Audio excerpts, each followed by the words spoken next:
महत्वपूर्ण प्रस्ताव आज पारित किए गए, जिसमें एक मध्य प्रदेश के लोकायुक्त पद पर सत्येंद्र कुमार सिंह की नियुक्ति का अनुसमर्थन का विषय था, जिसको कि आज कैबिनेट ने स्वीकृति प्रदान की है।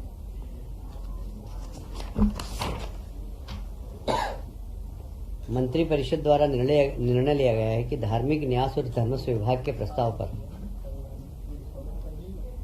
विवादाध्यक्ष कार्यालय संचालक एवं धार्मिक न्यास एवं धर्म संचालक, जिसमें मुख्यमंत्री तीर्थ योजना भी आती है, उसका कार्यालय सतपुड़ा भवन से उज्जैन स्थानांतरित कर रहे हैं। वहाँ पर तीर्थ का एक कार्यालय है, उस तीर्थ योजना के कार्यालय में पूरा के पूरा विभाग शिफ्ट हो रहा है।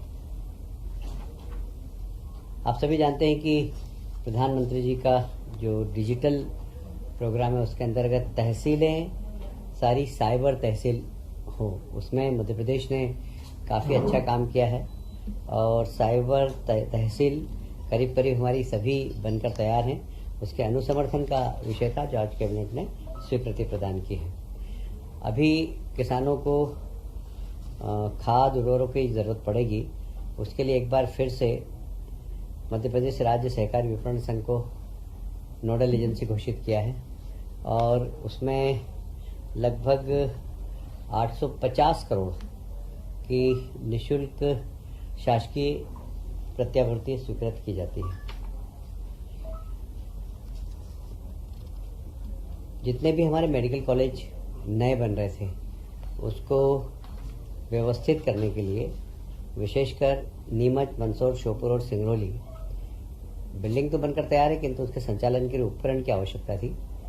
इसके उपकरण के लिए पूरा हॉस्पिटल तैयार हो, बिल्कुल अच्छा सुपर स्पेशलिस्ट हॉस्पिटल, इसके लिए लगभग 1200 करोड़ की फिर से एक बार स्वीकृति प्रदान की गई है।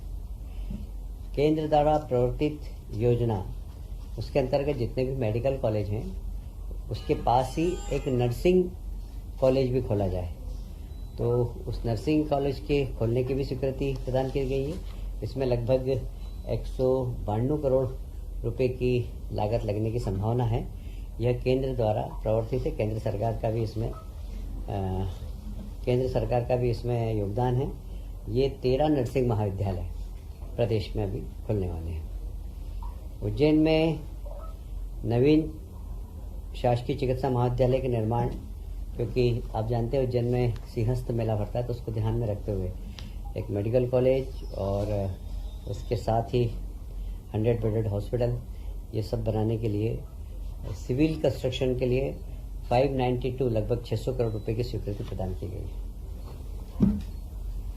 एक बहुत ही माननीय मुख्यमंत्री जी की महत्वाकांक्षी योजना है कि प्रदेश के समस्त जिला हॉस्पिटल में एक शव वाहन होना चाहिए, क्योंकि गरीब व्यक्ति जब वो उसकी मृत्यु हो जाती है तो हम भी देखते हैं कई बार सीन कि वो साइकिल पे ले जाता है डेड बॉडी, उसको कई बार ठेले में रख के ले जाता है।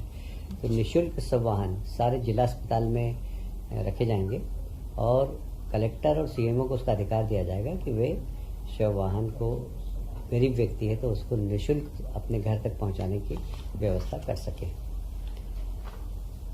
एक और माननीय मुख्यमंत्री मोहन यादव जी की बहुत ही महत्वाकांक्षी योजना है पीएम श्री एयर एम्बुलेंस सेवा संचालित करना। यह आज कैबिनेट ने पास किया। इसमें एक हेलीकॉप्टर होगा, एक हवाई जहाज होगा। इसको भी यदि कोई व्यक्ति जिसके पास आयुष्मान योजना का कार्ड बना हुआ है, उस व्यक्ति को निःशुल्क कहीं एयर एम्बुलेंस से जाने की आवश्यकता हो किसी शासकीय हॉस्पिटल में, तो उसको तत्काल निःशुल्क रूप से ले जाने की व्यवस्था होगी। कौन सा पेशेंट होगा, ये निर्णय सीएमओ और कलेक्टर दोनों सुनिश्चित करेंगे। यदि कोई व्यक्ति प्राइवेट हॉस्पिटल में अपना इलाज कराना चाहेगा तो उसकी एक शुल्क रखेंगे, उसका वह शुल्क का निर्धारण भी अतिशीघ्र करेंगे। एनडीबी योजना के अंतर्गत भोपाल के मुखर्जी नगर कोलार मार्ग, वहाँ पर 15 किलोमीटर की लागत की 305 करोड़ के पुनरीक्षित प्रशासकीय स्वीकृति प्रदान की गई है, जिसके अंतर्गत रोड के आसपास नालियाँ बनेगी, लाइट लगेगी, सुंदरीकरण होगा और यह पुनरीक्षित बजट में प्रावधान किया गया है। प्रदेश में समर्थन मूल्य पर विकेंद्रित प्रदेश में समर्थन मूल्य पर विकेंद्रित योजनागत खाद्यान्न के उपार्जन, सार्वजनिक वितरण प्रणाली व अन्य शासकीय योजना के संचालन हेतु डेफिसिट पूर्ति के लिए निःशुल्क शासकीय प्रत्याभूति की स्वीकृति दी गई है। लगभग 3,000 करोड़ के आसपास होगी, 30,000 करोड़ के आसपास होगी। यह गारंटी सरकार कैबिनेट ने प्रदान की है। हमने हमारे संकल्प पत्र में जिस प्रकार घोषणा की थी कि हम किसानों का गेहूं का उपार्जित मूल्य बढ़ाएंगे, अभी हमने 125 रुपया प्रति क्विंटल बोनस देने का निर्णय लिया है। सरकारी जो एमएसपी है वो लगभग 2275 की, इसमें 125 रुपये बोनस भी दिया जाएगा। इस प्रकार लगभग 2400 रुपये किसानों का समर्थन मूल्य पर गेहूं खरीदा जाएगा। आईआईटी इंदौर के द्वारा देश का पहला deep tech research discovery campus Ujjain में स्थापित किया जा रहा है। यह लगभग 237 करोड़ की लागत से बनेगा। आईआईटी इंदौर से हमने अनुबंध किया है कि वे सिर्फ उज्जैन ही नहीं, मध्य प्रदेश के जो हमारे 6 इंजीनियरिंग कॉलेज हैं उनको भी हाईटेक करने के लिए हमें गाइडेंस प्रदान करें, जिससे कि education, quality education Madhya Pradesh में हो इंजीनियरिंग का, और हम उसका स्तर आईआईटी तक ले जाना चाहते हैं क्रमानुसार।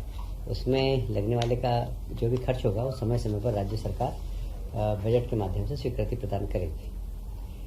प्रधानमंत्री जी की जनजातीय आदिवासी न्याय महाअभियान, ये बहुत ही प्रधानमंत्री का रुचिकर है। इसमें हमारे प्रदेश में वे जनजातियाँ जो बहुत पिछड़ी हुई, विशेषकर बेगा,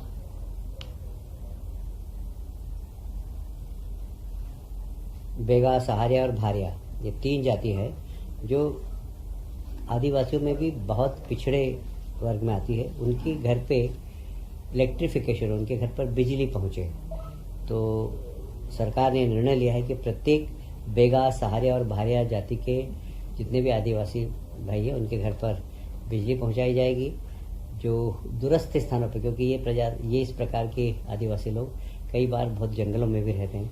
जहाँ जंगलों में होगी वहाँ पर हम सोलर एनर्जी के माध्यम से उनके घर में बिजली पहुँचाएंगे। और ये एक महत्वपूर्ण, बहुत ही प्रधानमंत्री जी का रुचिकर विषय है, जिसको आज कैबिनेट ने स्वीकृति प्रदान की है।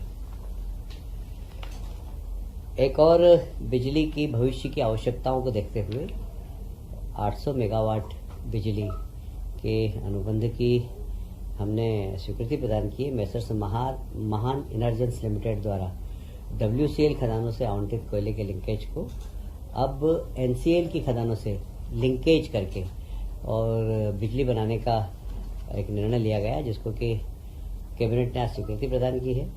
निश्चित ही इससे मध्य प्रदेश सरकार को बिजली 650 मेगावाट के साथ साथ सस्ती बिजली भी प्रदान हो, इसकी भी कैबिनेट ने आज स्वीकृति प्रदान की है। आज का विषय समाप्त होता है। मैं सिर्फ एक स्पष्टीकरण करना चाहता हूँ कि कल समाचार पत्र में नेता प्रतिपक्ष ने ये कहा कि उनसे राय ली नहीं गई, शायद उनका ये असत्य बयान है। सीएम हाउस के एक अधिकारी स्वयं उनके घर गए, आधा घंटा बैठे भी थे। उनको बताया गया कि इसमें चीफ जस्टिस, मुख्यमंत्री और आपके सहमति लगती है। यदि वे असहमत हो तो भी बहुमत के आधार पर यह निर्णय लिया जा सकता है, क्योंकि इस प्रस्ताव पे चीफ जस्टिस ने पहले साइन कर दी थी, मुख्यमंत्री जी ने साइन कर दी थी। उनसे आग्रह था कि आप भी साइन कर दें, क्योंकि कभी भी चुनाव की आचार संहिता लग सकती है, इसलिए इसको अतिशीघ्र करना है। तो ये उनका कहना असत्य कि उनसे पूछा नहीं गया। उनके घर मुख्यमंत्री जी के वरिष्ठ अधिकारी 1 घंटे बैठ कर आए। माननीय मुख्यमंत्री जी ने भी उनसे फ़ोन से बात की थी और उनसे कहा कि अगर आपकी असहमति हो तो आप पैसा लिख दीजिए। पर यह बयान कि उनसे पूछा नहीं गया, उनसे राय ली नहीं गई, उनको बताया गया है, बिल्कुल असत्य है।